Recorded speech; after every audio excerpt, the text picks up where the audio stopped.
This is the Washington Times front page for Wednesday, June 17th, 2026. Thanks for joining us. I'm George Gerbo.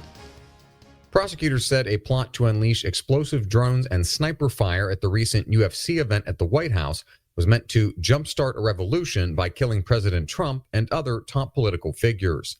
Jeff Murdoch, Mary Bell, and Matt Delaney report court documents charged 5 people in the plot, 2 from California and 1 each from Nebraska, Missouri, and Ohio. The FBI said 23 other co-conspirators are linked to the thwarted attack, which was intended to use kamikaze drones to force a mass evacuation at the UFC fight and thereby allow snipers to open fire on the crowd.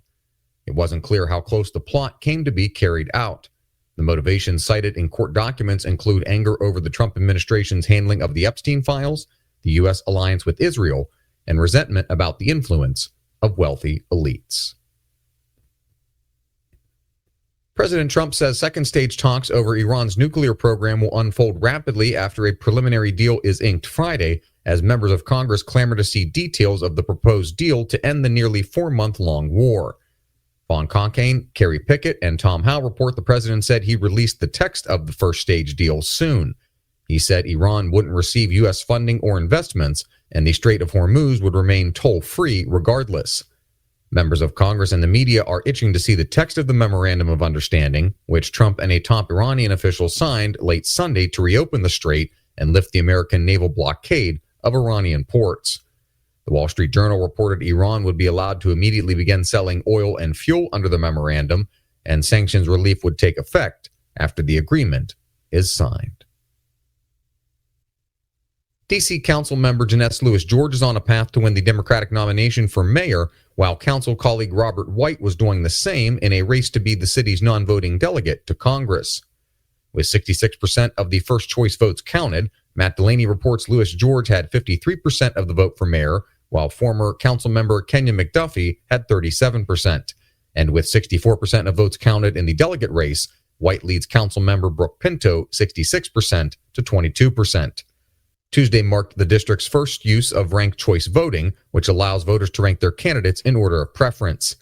Lewis George is on track to replace 3-term incumbent Mayor Muriel Bowser, and White could assume the seat held by Delegate Eleanor Holmes Norton since 1991. As they eye a return to power in Washington, Democrats are looking to remake the Supreme Court by forcing conservative justices off the bench.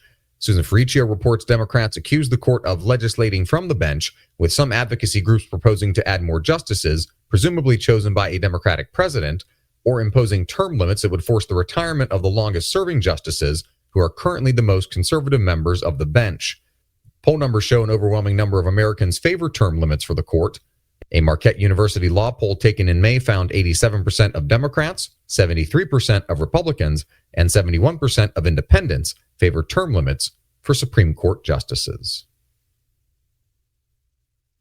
The federal court in Rhode Island says ICE manipulated a case to force a judge to release a migrant homicide suspect so the Trump administration could attack the judge. Stephen Dinan reports U.S. District Court Judge Honora Tyler Wittick says ICE deliberately withheld information about Brian Gomez's homicide warrant in the Dominican Republic from Judge Melissa Dubose, who was overseeing a case seeking Gomez's release from immigration detention. Without knowing about the homicide warrant, Dubose ordered Gomez released. The Department of Homeland Security then issued a press release attacking her for that order. After the press release, Dubose gave ICE permission to rearrest Gomez, but he failed to check in and hasn't since reappeared. And finally, U.S. Indo-Pacific Command Commander Admiral Sam Paparo has warned Congress the military needs new arms and capabilities to prevent a conflict with China. Bill Gertz reports Paparo urged Congress to approve $67.4 billion for new missiles and $18 billion to counter Chinese military control systems, among other funding requests. Overall, the Pentagon is requesting a $1.45 trillion budget, $1.1 trillion of that in discretionary authority, and another $350 billion in mandatory spending. Find all today's front page stories at WashingtonTimes.com/front page or on the Washington Times app, and find us wherever you get your podcasts. You can also find us on social media at Wash Times for breaking news, sports, commentary, and more. For the Washington Times, I'm George Gerbo.